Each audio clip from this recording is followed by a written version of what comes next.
That brings us to the recent news about Microsoft when it comes to Xbox. Xbox raised its Game Pass prices from $19.99 per month to $29.99 a month.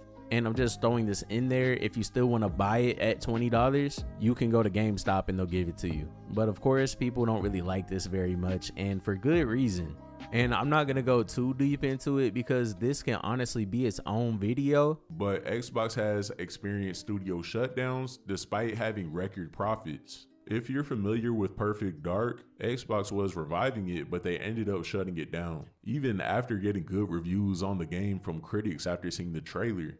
And of course, with Game Pass Ultimate, you get a bunch of different perks and discounts. People were buying the Game Pass Ultimate so that they can use that and get the Perfect Dark title, but they ended up canceling it. I read it on Reddit, but people on there were not too happy about it. The public opinion for Xbox is that people love Xbox for the Game Pass and the player-friendly policies. However, Xbox is criticized for not having enough exclusives. When it comes to the employees, Xbox has had multiple rounds of layoffs. They had a major wave in July 2025 affecting around 9,000 Microsoft employees.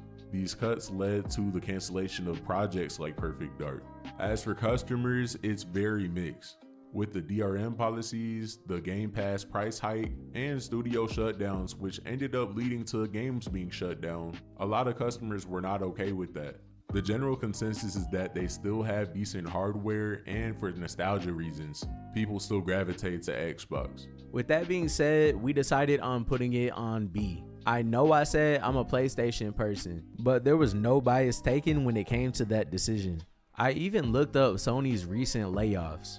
The most recent one was for February 2024, and that was 900 jobs. We can even do some quick math together. 9,000 is 10 times more than 900. You see, Xbox is respected, but they're inconsistent.